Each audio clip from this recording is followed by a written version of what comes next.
position. And there's the big story. Brandon Monroe, the race leader, has clocked a lap under 24 seconds. He will relinquish the lead to Aaron Foy. Whoa, Davia Jones. Oh! Well, the 12's for sale, half off on the back straightaway. Big hit for Caleb Jones. In all seriousness, we hope he's all right. He hit a ton as the field was scrambling, trying to get around the Brandon Monroe machine. Davia and Jones. Davia's climbing out. That's the good news. Now we hope Caleb puts the window net down as the safety team runs to his assistance. My goodness. And we have a caution on the track right as our leader broke out. Chaos in the back half of the field. Caleb Jones, who was a strong top three contender all night long, in the wall on the backstretch at New Smyrna. Stephen Davila, one of the fastest cars of the day. He's now at the back with a torn up front end.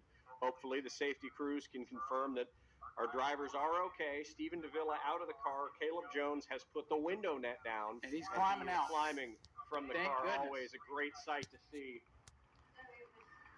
Well, you know, we were talking to our general manager a little bit earlier today about the changes to the 24-second rule, and he made it very clear in the driver's meeting that rule is not going away if he's around here. And part of the reason for that rule is to keep these cars from getting any faster than they already are. You just saw right there, you're going fast here, and you can hit really, really hard. I mean, that 12 car, it's hard to get a good look at it from up here, but that thing is torn up. I think it buckled the roof and everything.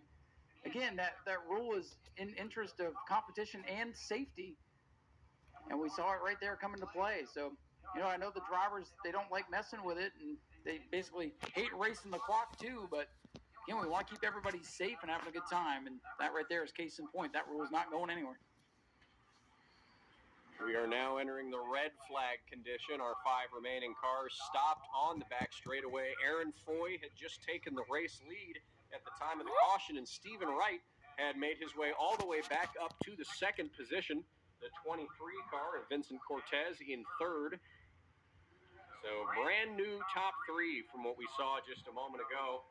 Yes, a shakeup for sure in the lineup, and I believe the 14 of Monroe had not yet cleared his penalty, so I think he'll be starting. We'll see how race control deals with this, but I believe he'll be starting at the back of the field here for this restart. Tail the longest line would be my guess for the penalty for breaking out. And as you mentioned, Aaron Foy, now your race leader. As Bishop's Wrecker Service has the 2 for Stephen Davila up on the hook, and you can see the front end of that car all torn up, as Inferno has attached themselves to what's left of the Caleb Jones number 12. What timing, being that car just announced as for sale, and now it might be sent straight to the scrapyard. Man, oh man. If you wanted yourself a good deal on a Bomber, go talk to Caleb. I'm sure he'll sell you what's left of it. And I don't know, this might force his hand up into the Bomber B's a little bit quicker. It might, and Bomber B's.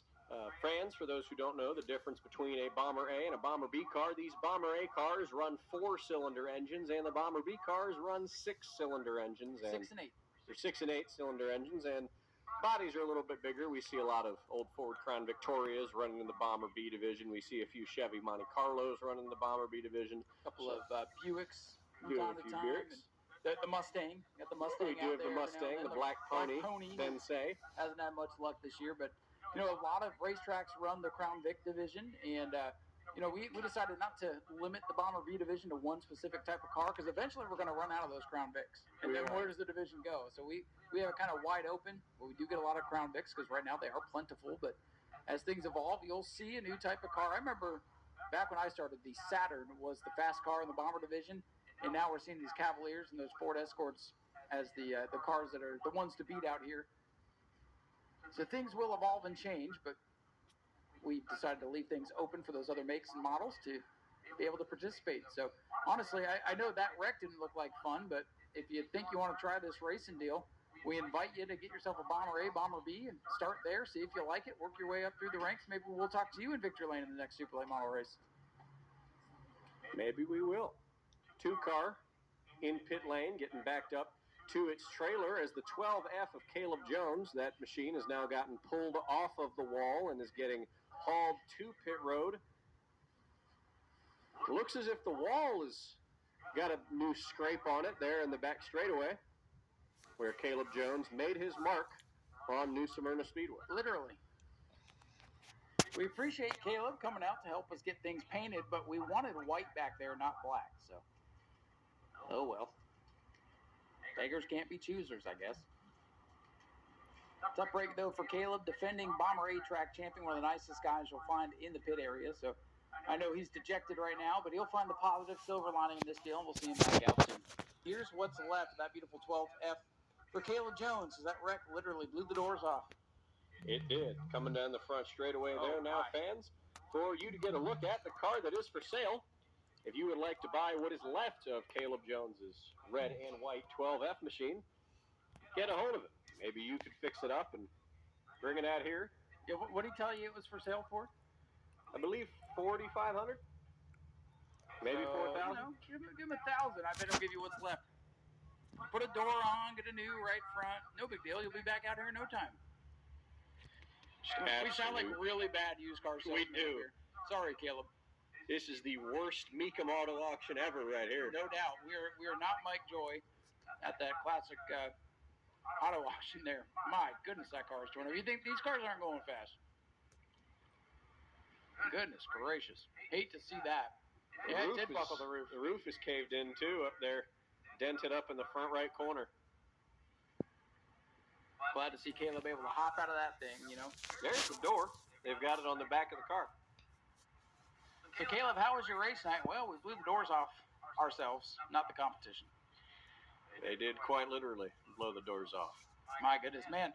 If you didn't see it, you might think that car rolled over the way it looks. That is a nasty, nasty hit. And that's the thing about this place. It is fun to go fast, but it is not fun when things go wrong, I can tell you that. That car now making its final left turn into the garage area. That 40